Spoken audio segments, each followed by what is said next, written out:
हाँ तो बच्चों, मेरे YouTube channel study with Rakesh sir में आप सभी का स्वागत है। हम क्लास 12 के जो पॉलिटी है उसका टॉपिक नंबर 4 आज टॉपिक नंबर 4 पढ़ेंगे। दूसरा और तीसरे टॉपिक में कुछ चेंजेज हुए हैं, इसलिए मैंने उनको छोड़ दिया है, उनको बाद में पढ़ेंगे। उनमें जो भी परिवर्तन हुआ है उसके हिसाब से बाद में पढ़ेंगे, ठीक है। तो चौथे टॉपिक में कोई परिवर्तन नहीं हुआ है, ये एज इट इज ऐसे कैसे हैं। दूसरे और तीसरे टॉपिक में से कुछ पार्ट हटाए गए हैं, कुछ जोड़े गए हैं, ठीक है। तो उनको हम बाद में पढ़ेंगे, इसलिए मैंने चौथा अध्याय लिया है आपका, और चौथा अध्याय ये भारत के विदेशी संबंध, ठीक है। तो हम इसको पढ़ने की कोशिश करेंगे। हर चीज़ को मैं लिखवाते हुए चलूँगा, आपको साथ साथ नोट्स बनाने हैं, ठीक है। तो सबसे पहले आप इस टॉपिक को पढ़ने के लिए हेडिंग डाल लेंगे, इस टॉपिक से संबंधित विदेशी संबंध, यानी कि सबसे पहले आप हेडिंग डाल लो विदेश नीति। विदेश नीति, विदेश नीति। विदेश नीति को सबसे पहले मैं लिखवा देता हूँ, फिर उसके बाद फिर मैं समझाने की कोशिश करूँगा, ठीक है। प्रत्येक देश अन्य देशों से संबंधों की स्थापना एक विशेष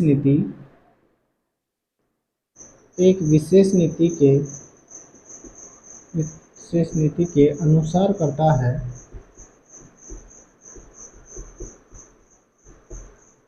जिसे विदेश नीति कहा जाता है। विदेश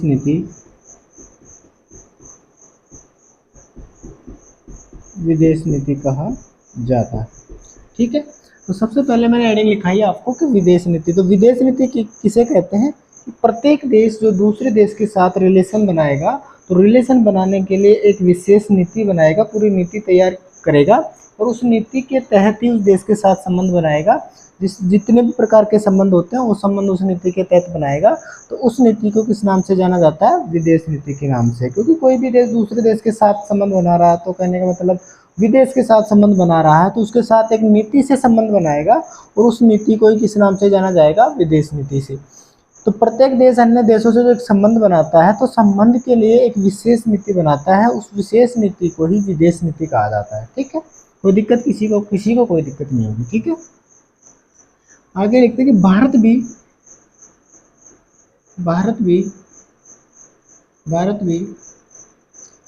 अन्य देशों के साथ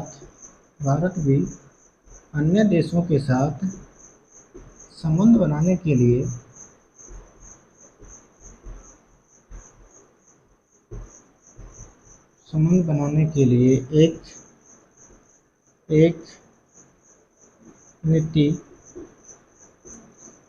एक नीति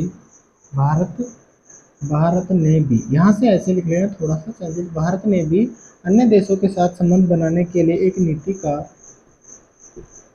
निर्माण किया, जिसे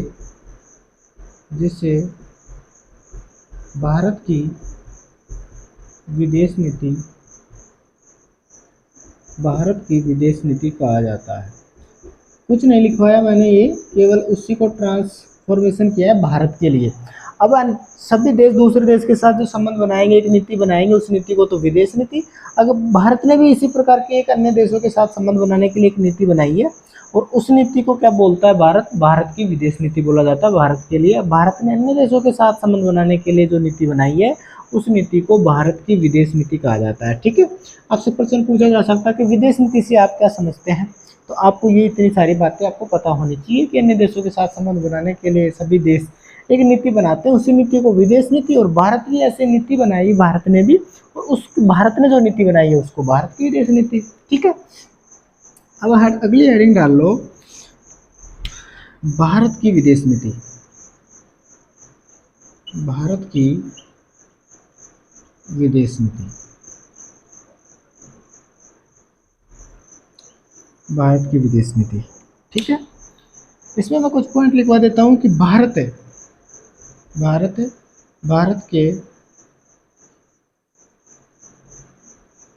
की आज़ादी के बाद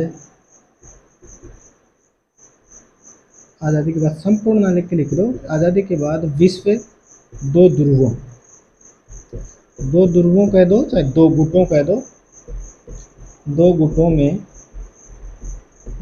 में विभाजित था। ठीक है, दोनों गुट कौन कौन से थे? यूएसएसआर, जिसको इसको बोलते हैं, क्या बोलते हैं यूएसएसआर को?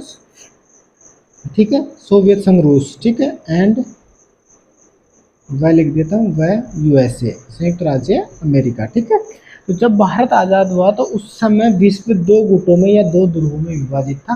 ठीक है, जो हमने पहला टॉपिक पढ़ा था शीत युद्ध का दौर, उसमें मैंने खूब इसके बारे में एक्सप्लेन किया था। तो दो ध्रुवों में बटा हुआ था उस समय। ठीक है ना, जब से शीत युद्ध शुरू हुआ था तो उस समय दो ध्रुवों में बटा हुआ था, जिसमें एक था सोवियत संघ रूस यानी यूएसएसआर, जिसको हम इंग्लिश में ऐसे लिखते हैं, और एक था यूएसए यानी कि संयुक्त राज्य अमेरिका। दो गुटों में बटा हुआ था। ठीक है, ऐसी स्थिति में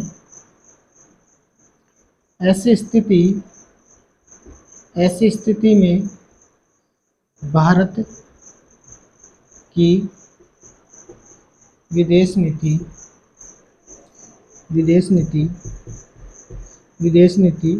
नीति में, ऐसी स्थिति में भारत की विदेश नीति के निर्माण में तत्कालीन पीएम, तत्कालीन प्रधानमंत्री भी थे और विदेश मंत्री भी वही थे। वह विदेश मंत्री पंडित जवाहरलाल नेहरू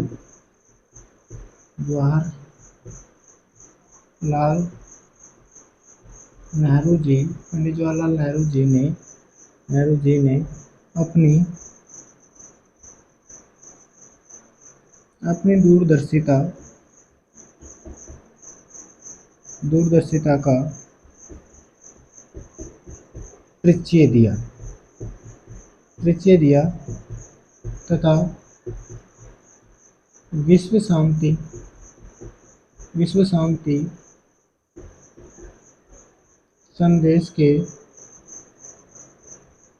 संदेश के साथ भारत की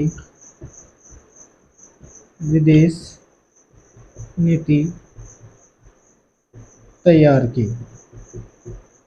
अतः भारत की विदेश नीति पर पंडित जवाहरलाल नेहरू की अमिट छाप है। ठीक है, मैं समझा देता हूँ सारी चीज़ें, छाप है। ठीक है, समझा दूंगा मैं, आपको नीचे का नहीं दिख रहा हो तो कोई दिक्कत नहीं, मैं समझा दूंगा, ध्यान से समझने की कोशिश करना। अब भारत की विदेश नीति की बात आती है तो कि जब भारत आज़ाद हुआ 1947 में, जैसे भारत आज़ाद हुआ तो उस समय विश्व दो गुटों में बटा हुआ था, जिसमें एक गुट था यूएसएसआर, जिसको सोवियत संघ रूस बोलते थे, एक था संयुक्त राज्य अमेरिका। विश्व दो गुटों में बटा हुआ था। ठीक है, ऐसी स्थिति में भारत की विदेश नीति के निर्माण उस समय करने वाले कौन थे? उस समय के जो भारत को आज़ाद होते ही भारत के पहले प्रधानमंत्री कौन? पंडित जवाहरलाल नेहरू। और उस समय विदेश मंत्री का कार्यभार भी पंडित जवाहरलाल नेहरू जी के पास ही था। तो प्रधानमंत्री भी यही और विदेश मंत्री भी यही, पंडित जवाहरलाल नेहरू जी ने अपनी दूरदर्शिता का परिचय दिया तथा विश्व शांति का संदेश दिया कि विश्व दो गुटों में बट गया है और विश्व के दोनों गुट आपस में एक दूसरे को क्या कर रहे हैं? टारगेट कर रहे हैं। ठीक है, तो उसी ऐसी स्थिति में भारत ने क्या भारत के जो पंडित जवाहरलाल नेहरू जी जो पीएम और विदेश मंत्री थे, उन्होंने विश्व शांति का संदेश दिया और उन्होंने ये कहा कि हम शांति के साथ हैं, हम किसी भी गुट में शामिल नहीं होंगे और ना हमको शामिल होना है। ठीक है ना, तो उन्होंने क्या कहा कि किसी भी मतलब विश्व शांति का संदेश देते हुए कि किसी भी गुट में शामिल नहीं होते हुए उन्होंने विश्व शांति का संदेश दिया। और विदेश नीति पर पंडित जवाहरलाल नेहरू की जो विदेश नीति उस समय पंडित जवाहरलाल नेहरू ने बनाई थी, उस विदेश नीति पर आज भी पंडित जवाहरलाल नेहरू जी की अमिट छाप मानी जाती है। ठीक है, इस तरीके से भारत की विदेश नीति के बारे में मैंने काफ़ी कुछ समझाने की कोशिश करी है। ठीक है, अब मैं मिटा देता हूँ, अगले हेडिंग पर चलेंगे हम। जितना समझाया मैंने उसको मिटा देता हूँ अब।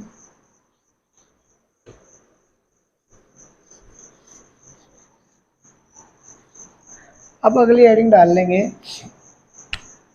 नेहरू जी की विदेश नीति के 3 प्रमुख तत्व। ठीक है, ये परीक्षा में आपसे पूछा जा सकता है छोटा प्रश्न कि पंडित जवाहरलाल नेहरू जी की विदेश नीति के प्रमुख तत्व कौन कौन से थे। 3 प्रमुख तत्व थे, वो कौन कौन से तत्व थे ये आपको अच्छे तरीके से याद होने चाहिए। ठीक है, तो पंडित जवाहरलाल नेहरू जी ने जब उस समय जो विदेश नीति बनाई थी, उस विदेश नीति के 3 प्रमुख तत्व बताए थे उन्होंने, तो वो कौन कौन से तत्व थे, तो ये तीनों तत्व आपको याद होने चाहिए। ठीक है, तत्व का मतलब क्या है, विशेषता या फिर तत्व भी बोल सकते हैं। ठीक है, लक्षण भी बोल सकते हैं, विशेषता भी बोल सकते हैं, तत्व भी बोल सकते हैं। ठीक है, तो पहली है क्षेत्रीय अखंडता को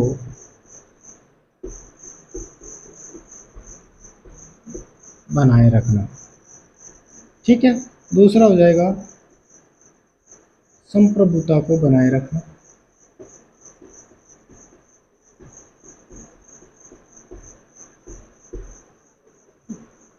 ठीक है, तीसरा उनका तत्व था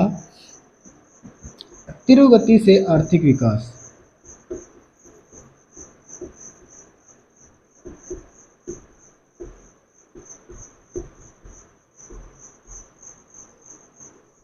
ठीक है, तो पंडित जवाहरलाल नेहरू जी ने जो विदेश नीति थी, उसकी विदेश नीति के जो 3 प्रमुख तत्व थे वो थे, पहला है क्षेत्रीय अखंडता को बनाए रखना।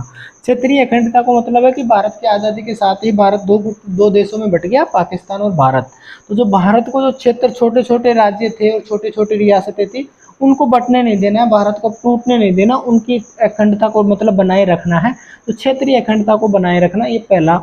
दूसरा था संप्रभुता को बनाए रखना। संप्रभुता का मतलब होता है जिस देश मतलब हम आज़ाद होने से पहले हम क्या थे, उपनिवेश थे, यानी कि ब्रिटेन का उपनिवेश थे, अंग्रेजों की गुलामी में जी रहे थे, अंग्रेजों फैसला लेते थे। संप्रभुता का मतलब है कि हम आज़ाद हो गए हैं और अपना फैसला खुद लेते हैं। ठीक है ना, हम किसी भी चीज़ के लिए आज के टाइम पर अगर देखते हैं तो हम आज़ाद होने के बाद अपने फैसले भारत के जो भी है उसमें हम खुद लेते हैं। किसी कोई अंग्रेज को थोड़ी पूछते हैं कि हमारा किस तरीके से देश का विकास करना है, किस तरीके से देश को नई ऊंचाइयों पर ले जाना है। तो संप्रभुता का मतलब है कि पूरे देश पर खुद के नागरिकों का अधिकार। ठीक है ना। तीसरा है तीव्र गति से आर्थिक विकास, तेजी से आर्थिक विकास करना। ठीक है, तो ये 3 प्रमुख तत्व हैं नेहरू जी की विदेश नीति के जो आपको याद होने चाहिए। ठीक है, अब मैं मिटा देता हूँ इसको।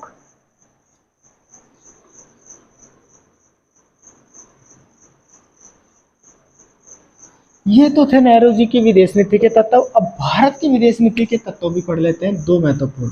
भारत की विदेश नीति के 2 प्रमुख तत्व। ठीक है, ये 2 प्रमुख तत्व आपको याद होनी चाहिए। ये भारत की विदेश नीति के हैं, इनको मिक्स मत कर देना। जो अब लिखवा रहा हूँ ये भारत की विदेश नीति के, इससे पहले जो मैंने लिखवाए 3 तत्व वो पंडित जवाहरलाल नेहरू जी की विदेश नीति के थे। ठीक है, अब भारत की विदेश नीति के जो 2 प्रमुख तत्व आपको याद होने चाहिए वो होने चाहिए सभी देशों की संप्रभुता का सम्मान करना। ठीक है, पहला ये है। दूसरा आ जाएगा शांति के द्वारा अपनी सुरक्षा कायम करना। ठीक है, तो ये भारत की 2 विदेश नीति के तो बहुत सारे तत्व हैं या बहुत सारी विशेषताएं हैं विदेश नीति के, बहुत सारे सिद्धांत वो बाद में लिखवाऊंगा। ये प्रमुख 2 तत्व, अगर आपसे पूछा जाए कि भारत की विदेश नीति के 2 प्रमुख तत्वों का उल्लेख कीजिए, छोटा प्रश्न पूछा जा सकता है परीक्षा में, तो आपको ये 2 प्रमुख तत्व याद होने चाहिए भारत की विदेश नीति के। तो पहला है सभी देशों की संप्रभुता का सम्मान करना, यानी कि जिस तरीके से भारत की संप्रभुता को बनाए रखना भारत का वो है, इसी तरीके से भारत अन्य देशों की संप्रभुता का भी सम्मान करे, यानी प्रत्येक देश अन्य दूसरे देश की संप्रभुता का क्या करे, सम्मान करे। ठीक है, शांति के द्वारा अपनी सुरक्षा कायम करना, यानी कि शांति रखते हुए और अपने खुद की सुरक्षा करनी है। ठीक है, तो ये 2 प्रमुख तत्व होते हैं भारत की विदेश नीति के। ठीक है, जो आज भी हम इनको फॉलो करते हैं। भारत की विदेश नीति में आज भी ये शामिल है। उस समय की विदेश नीति के भी यही 2 प्रमुख तत्व होते हैं, आज भी ये 2 प्रमुख तत्व में से माने जाते हैं। तो सभी देशों की संप्रभुता का सम्मान करना, शांति के द्वारा अपनी सुरक्षा कायम करना। ठीक है, ये दो प्रमुख तत्व है, आपको याद होनी चाहिए। ठीक है, मैं मिटा देता हूँ। अगली हेडिंग लिखेंगे हमें, अगली हेडिंग लिखेंगे भारत की विदेश नीति के प्रमुख सिद्धांत। भारत, ये प्रश्न बहुत इंपॉर्टेंट है। भारत की विदेश नीति के प्रमुख सिद्धांत। ठीक है, भारत की विदेश नीति के प्रमुख सिद्धांत कौन कौन से हैं वो पढ़ने की कोशिश करेंगे। और यहाँ से जो छोटा बड़ा किसी भी तरीके का प्रश्न पूछा जा सकता है आपसे, तो ये आपको इम्पोर्टेंट प्रश्न लगा लेना है। और यहाँ से छोटा बड़ा किस तरीके से आपको बड़ा प्रश्न आए तो किस तरीके से मेंटेन करना, किस तरीके से बोर्ड परीक्षा में लिख के आना, वो मैं समझाने की कोशिश करूँगा। तो भारत की विदेश नीति के प्रमुख सिद्धांत, ठीक है। और जितने सिद्धांत मैं लिखवाऊंगा आपको मोस्टली वो याद होनी चाहिए। ठीक है, तो सबसे पहले जो विदेश नीति की, इससे पहले जो हमने पढ़े भारत की विदेश नीति के तत्व पढ़े, पंडित जवाहरलाल नेहरू की जो पंडित जवाहरलाल नेहरू जी की जो विदेश नीति थी उसके 3 प्रमुख तत्व पढ़े, और विदेश नीति की परिभाषाएं पढ़ी हमने, विदेश नीति किसे बोलते हैं। ठीक है, अब हम पढ़ रहे हैं भारत की विदेश नीति के प्रमुख सिद्धांत। ध्यान रखना यहाँ पर सिद्धांत है, तो कौन कौन से सिद्धांत है, मुख्य मुख्य सिद्धांतों को मैं समझाने की कोशिश करता हूँ। आज केवल मैं इतना बताऊंगा कि विदेश नीति के जो प्रमुख सिद्धांत है, 9-10 सिद्धांत मैं आपको लिखवाऊंगा मोस्टली। तो उन सिद्धांतों को आपको याद करना है। अगर बोर्ड परीक्षा में यहाँ से प्रश्न आता है तो आपको वो सिद्धांत याद होनी चाहिए। और यहाँ से बड़ा प्रश्न बनने की भी संभावना है, छोटा प्रश्न बनने की भी संभावना है, सब तरीके के प्रश्न की। छोटा प्रश्न बनेगा तो इस तरीके से बनेगा कि भारत की विदेश नीति के 2 प्रमुख सिद्धांत बताइए, 4 प्रमुख सिद्धांत बताइए, 5 प्रमुख सिद्धांत बताइए, तो आपको 4-5 लिखने हैं। अगर इस तरीके से पूछा जाए कि भारत की विदेश नीति के प्रमुख सिद्धांतों का सविस्तार उल्लेख कीजिए, विस्तार से वर्णन कीजिए, तो आपको जो विदेश नीति के जो सिद्धांत मैं आपको लिखवाऊंगा उनके बारे में एक्सप्लेन करके आपको जितने वर्ड में लिखने के लिए बोला जाए उतने वर्ड में लिख के आना है। वो तभी लिख पाओगे जब आपको ये जो मैं सिद्धांत लिखवाऊंगा, ये सारे के सारे सिद्धांत आपको याद होने चाहिए। ठीक है, और कोई बड़ी बात नहीं है, ऐसे ही सिद्धांत है जिस तरीके से मैंने अभी आपको जितने वो भारत की विदेश नीति के 2 तत्व लिखवाए, पंडित जवाहरलाल नेहरू की विदेश नीति के 3 तत्व लिखवाए, और विदेश नीति की जो परिभाषा इसी तरीके के हैं। तो मैं आपको 9-10 जितने भी महत्वपूर्ण जो मेरे को याद है वो सारे के सारे मैं लिखवाने की कोशिश करता हूँ। ठीक है, तो आपको याद होनी चाहिए। तो सबसे पहले आप लिखोगे गुटनिरपेक्षता की नीति, गुटनिरपेक्षता की नीति। ठीक है, तो पहला आपका जो विदेश नीति का प्रमुख सिद्धांत है वो है, तो भारत की विदेश नीति का प्रमुख सिद्धांत है गुटनिरपेक्षता की नीति, यानी भारत गुटनिरपेक्षता की नीति को फॉलो करता है। ठीक है, अब ये गुटनिरपेक्षता क्या है और इसको सविस्तार वर्णन बाद में करेंगे, इसको मैं पूरा समझाऊंगा एक्सप्लेन करके सारी चीज़ें। ठीक है, इसमें मैंने 9-10 जो सिद्धांत लिखवाऊंगा उनको सभी को एक्सप्लेन करके समझाऊंगा, लेकिन आपको ये मोस्टली ये याद होनी चाहिए, जो मैं एक्सप्लेन करके समझाऊंगा वो याद हो या ना हो, लेकिन ये आपको पूरे याद होनी चाहिए। ठीक है, तो पहला तो ये हो गया। दूसरा सिद्धांत हो जाएगा लोकतंत्र, लोकतंत्र का सम्मान। ठीक है, तीसरा आपका हो जाएगा मानवाधिकारों, मानवाधिकारों का सम्मान। ठीक है, चौथा हो जाएगा विश्व शांति के लिए प्रयास, विश्व शांति के लिए प्रयास। ठीक है, पांचवा हो जाएगा साम्राज्यवाद, साम्राज्यवाद व उपनिवेशवाद, उपनिवेशवाद का विरोध। ठीक है, छठा हो जाएगा विश्व शांति, विश्व शांति और मित्रता, मित्रता को बढ़ावा देना। ठीक है, सातवां हो जाएगा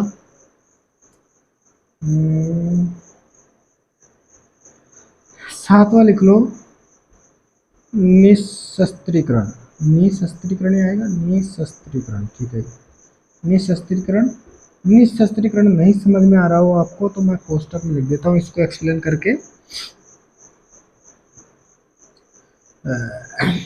निशस्त्रीकरण का मतलब होता है, मतलब कि युद्ध, युद्ध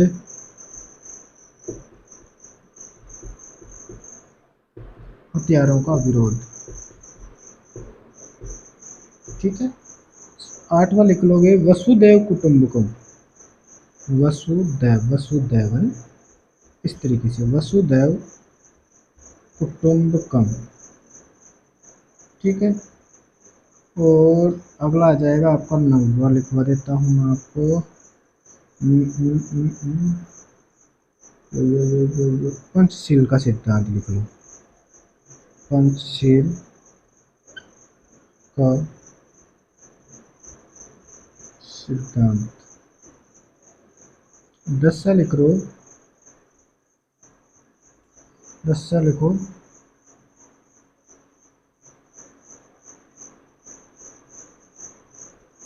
संप्रभुता का सम्मान।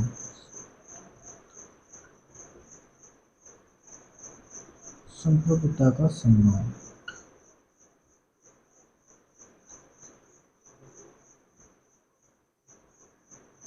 सम्मान। ठीक है। इस तरीके से मैंने आपको भारत की विदेश नीति के 10 मुख्य 1 2 3 4 5 6 7 8 9 10, ठीक है 10 ही है, तो 10 प्रमुख सिद्धांत मैंने लिखवाने की कोशिश की है। ये 10 सिद्धांत आपको याद करने ही, अगर इस प्रश्न को परीक्षा में अच्छे से सोल्व करके आना है और पूरे नंबर प्राप्त करने हैं। तो अब मैं एक एक को एक्सप्लेन करके मोटा मोटा समझाता हूँ। ठीक है। तो ध्यान से समझने की कोशिश करना आप लोग। विदेश नीति के जो 10 प्रमुख सिद्धांत मैंने लिखवाए हैं, इनको मैं एक्सप्लेन करने की कोशिश करता हूँ। तो सबसे पहला सिद्धांत, अब इनको एक एक करके हम सभी को ले लेके और इनको विस्तार से समझाएंगे, विस्तार से लिखवाने की भी मैं कोशिश करूँगा। ठीक है। तो सबसे पहला है आपकी गुट निरपेक्षता की नीति। गुट निरपेक्षता की नीति क्या है? गुट निरपेक्षता का मतलब होता है किसी भी गुट में शामिल नहीं होना। यानी जब भारत आज़ाद हुआ तो विश्व 2 गुटों में, 2 ध्रुवों में बटा हुआ था, तो भारत ने किसी भी गुट में शामिल होने से मना कर दिया और भारत क्या करेगा, भारत ने विश्व शांति का परिचय दिया था। तो ये है गुट निरपेक्षता की नीति, यानी भारत किसी भी गुट में शामिल नहीं होगा, भारत हमेशा शांति के साथ रहेगा। ठीक है। ये भारत की गुट निरपेक्षता की नीति है। ठीक है। लोकतंत्र, लोकतंत्र का सम्मान। भारत हमेशा लोकतंत्र का सम्मान करता है और भारत शुरू से ही लोकतंत्र का समर्थक रहा है और आज भी भारत में लोकतंत्र प्रभावी रूप से संचालित है और सही तरीके से संचालित है। ठीक है। तीसरा है मानवाधिकारों का सम्मान, यानी सब प्रत्येक आदमी के जो अधिकार हैं उस अधिकारों का सम्मान करता है भारत में। अब प्रत्येक नागरिक के, यानी प्रत्येक मनुष्य जीव मात्र के अधिकारों का सम्मान करता है। ठीक है। भारत में विश्व शांति के लिए प्रयास, यानी कि जो भारत है हमेशा विश्व शांति के साथ है, यानी कि शांति के लिए हमेशा लड़ता रहेगा। और विश्व में अगर शांति के खिलाफ कोई बातें हैं तो भारत उसका कभी भी समर्थन नहीं करेगा और पूरे संपूर्ण विश्व में शांति स्थापना के लिए भारत से जो भी बनेगा, भारत हमेशा प्रयासरत था, है और रहेगा। ठीक है। साम्राज्यवाद, ये इसको समझने की, इन दोनों शब्दों को समझने की कोशिश करना। साम्राज्यवाद का मतलब क्या होता है? साम्राज्यवाद का मतलब होता है कि जबरदस्ती किसी के ऊपर अपना शासन थोपना, इसको बोलते हैं साम्राज्यवाद। ठीक है। उपनिवेशवाद का मतलब क्या होता है? उपनिवेशवाद का मतलब क्या होता है? उपनिवेशवाद का मतलब होता है किसी क्षेत्र विशेष को जीतकर और वहां पर अपना शासन स्थापित कर लेना। जैसे हम आज़ाद होने से पहले हम अंग्रेजों के उपनिवेश में आते थे, यानी ब्रिटेन के उपनिवेश में आता था भारत भी। उस समय भारत क्या था? अंग्रेजों का उपनिवेश था। ठीक है कि नहीं? तो इसका भी भारत विरोध करता है कि किसी दूसरे देश के क्षेत्र पर आक्रमण करके उसको अपना उपनिवेश बनाकर वहाँ के लोगों का, वहाँ के जीवों का शोषण करना, इसका शोषण करना उपनिवेशवाद है। और उपनिवेशवाद का भारत घोर विरोध करता है और किसी देश की शासन व्यवस्था को या किसी देश की शासन व्यवस्था को जबरदस्ती छीनकर वहाँ के लोगों पर अत्याचार करने को साम्राज्यवाद कहा जाता है। इसका भी भारत घोर विरोध करता है और ये भारत की विदेश नीति के प्रमुख सिद्धांतों में शामिल है। इसको समझने की कोशिश करते हैं। विश्व शांति और मित्रता को बढ़ावा देना, यानी भारत के प्रमुख सिद्धांतों में ये शामिल है कि विश्व शांति और मित्रता के भाव को बढ़ावा देगा। भारत के साथ जो मतलब मित्रता रखना चाहेगा, भारत उसको मित्रता के तरीके से स्वागत करेगा और भारत के साथ अगर कोई दूसरे तरीके से वो करेगा तो भारत भी उसका उसी तरीके से जवाब देगा। ठीक है। निशस्त्रीकरण, निशस्त्रीकरण का मतलब है कि युद्ध हथियारों का ज़्यादा से ज़्यादा निर्माण करते हैं तो उनका भारत विरोध करता है कि युद्ध के हथियारों का निर्माण नहीं होना चाहिए। इन चीज़ों का भी भारत क्या करता है? विरोध करता है। वसुदेव कुटुंबकम का मतलब क्या होता है? वसु का मतलब क्या होता है? यहाँ से समझने की कोशिश करोगे तो वसु का मतलब होता है पृथ्वी और देव का मतलब क्या होता है? पृथ्वी पर जितने भी लोग रहते हैं वो और कुटुंब का मतलब होता है कि पूरी पृथ्वी, यानी पूरी पृथ्वी हमारा क्या है, हमारा कुटुंब है, हमारा परिवार है।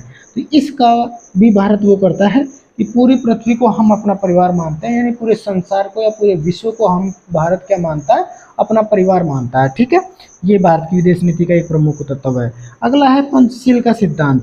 पंचशील का सिद्धांत क्या है? पंचशील के सिद्धांत को भारत फॉलो करता है। पंचशील का सिद्धांत भारत, जो चीन के साथ भारत ने जो अपनी विदेश नीति निर्धारित की थी, उस विदेश नीति के जो प्रमुख सिद्धांत था वो पंचशील का सिद्धांत ही था। और पंचशील का सिद्धांत क्यों कहा जाता है? क्योंकि इसमें 5 सिद्धांत, प्रमुख सिद्धांत थे। तो चीन के साथ भारत ने जो विदेश नीति बनाई, उस विदेश नीति में 5 प्रमुख सिद्धांतों को शामिल किया। उन 5 प्रमुख सिद्धांतों को ही पंचशील सिद्धांत के नाम से जाना जाता है। और संप्रभुता का सम्मान। संप्रभुता का सम्मान का मतलब होता है कि भारत दूसरे देश की संप्रभुता का भी सम्मान करता है, और भारत दूसरे देश से भी अपेक्षा करता है कि वो भी हमारे देश की संप्रभुता का सम्मान करे। ठीक है, इस तरीके से आपकी विदेश नीति के जो प्रमुख सिद्धांत थे, 10 सिद्धांत थे, मैंने समझाने की कोशिश की है। अगर आपको बोर्ड परीक्षा में अच्छे अंक प्राप्त करने हैं तो ये आपको 10 सिद्धांत आपको याद होनी चाहिए। अगर यहाँ से बड़ा प्रश्न आता है तो किस तरीके से मैनेज करना है, ये 10 सिद्धांत अगर आपको याद हैं, 10 सिद्धांत अगर आपको याद हैं, ये इनको अच्छे तरीके से याद कर लेना है। बड़ा प्रश्न यहाँ से आता है, मान लो जो 4 नंबर का सबसे बड़ा प्रश्न आता है, तो यहाँ से क्या करना, आपको इस विदेश नीति के जो प्रमुख सिद्धांत है, प्रत्येक इस पॉइंट को लेना है और इस पॉइंट पर आपको विस्तार से कम 8-10 लाइनें लिखनी है प्रत्येक पॉइंट पे। तो इस तरीके से अगर आप 8-10 लाइन, किसी पे कम लाइन, 4-5 लाइन किसी पे इस तरीके से लिखोगे तो इसमें इतनी सारा बन जाएगा कि आपका 2 या 2.5 पेज बन जाएगा। मान लो कि सबसे पहले आप विदेश नीति के बारे में समझाने के बाद, उसकी रूपरेखा समझाने के बाद, फिर आप कूटनीतिकता की नीति का ये पॉइंट लोगे। इस पॉइंट में आप क्या करना है, भारत की कूटनीतिकता की नीति के बारे में जो भी जानते हो मैं अगले उसमें वीडियो में समझाऊंगा। इस वीडियो में क्लास पूरी होने वाली है, उसमें समझाऊंगा मैं। तो कूटनीतिकता क्या होता है और इसके बारे में विस्तृत आपको लिख देना है। ये आपका कंफर्म सही है, अंदर क्या लिखोगे वो थोड़ा सा मैटर नहीं करता, लेकिन ये जरूर आपका सही होना चाहिए। और इसके बारे में विस्तार से आप 7-8 लाइन लिख दीजिए। ठीक है, फिर इसके बाद दूसरा पॉइंट लीजिए और इस दूसरे पॉइंट में भी आप 7-8 लाइन लिखिए। ये तीसरा पॉइंट लीजिए, फिर इसमें भी 7-8 लाइन लिखिए। इससे पहले, सबसे पहले आप जब इसका उत्तर लिखोगे तो इसकी रूपरेखा लिख दो कि भारत की विदेश नीति के प्रमुख सिद्धांत इस प्रकार है। विदेश नीति के बारे में लिख दो कि विदेश नीति किसे कहा जाता है, भारत की विदेश नीति के क्या क्या तत्व है, वो लिखने के बाद और फिर लिखो कि भारत की विदेश नीति के प्रमुख सिद्धांत निम्न प्रकार हैं। और निम्न प्रकार लिखने के बाद सबसे पहले एक एक पॉइंट पर जो मैंने 10 को आपको लिखवाए हैं सिद्धांत, एक एक सिद्धांत को लेते हुए, एक एक सिद्धांत को आपको 7-8 लाइन लिखते हुए और आगे बढ़ते हुए जाना है। और इस तरीके से लिखते हुए आपके पूरे 2-2.5-3 पेज भर जाएंगे। तो आपका एकदम क्वेश्चन क्या हो जाएगा, एकदम शानदार क्वेश्चन बन जाएगा और कॉपी चेक करने वाला खुश हो जाएगा और आपको अच्छे नंबर देगा। ठीक है, इस तरीके से आपको अब यहाँ से छोटा प्रश्न इस तरीके से बनेगा कि भारत की विदेश नीति के 3 प्रमुख सिद्धांत बताइए, 4 प्रमुख सिद्धांत, 5 प्रमुख सिद्धांत, 2 प्रमुख सिद्धांत, कितने भी पूछ सकता। तो आपको 10 के 10 प्रमुख सिद्धांत जो हैं वो मैंने लिखवा दिए हैं, ये आपको याद होने चाहिए। ठीक है, अब मैं एक बार वीडियो में देख लेता हूँ कि कितने मिनट की क्लास हो गई है, उसके बाद फिर आगे बढ़ेंगे। नहीं तो फिर क्लास लगभग ख़त्म हो गई है। ठीक है, इस तरीके से अगली क्लास में मैं 30 मिनट की क्लास रिकॉर्ड करता हूँ, तो 30 मिनट की क्लास रिकॉर्ड होने वाली है। तो आपको क्या करना है, अगर आपको क्लास पसंद आई है तो आपको क्या करना है, इसको लाइक करना है, शेयर करना है, उस चैनल को सब्सक्राइब कराना ज़्यादा से ज़्यादा। ठीक है, इसी तरीके से मैं कंपटीशन की जो मैथमेटिक्स है उसके वीडियो भी डालना स्टार्ट करूँगा जल्दी ही, और क्लास 10 की जो मैथमेटिक्स है उसकी वीडियो में जल्दी अपलोड करने वाला हूँ। तो अधिक से अधिक शेयर करना, ठीक है, लाइक कर दो और अधिक से अधिक सब्सक्राइब कराओ। ठीक है, थैंक यू।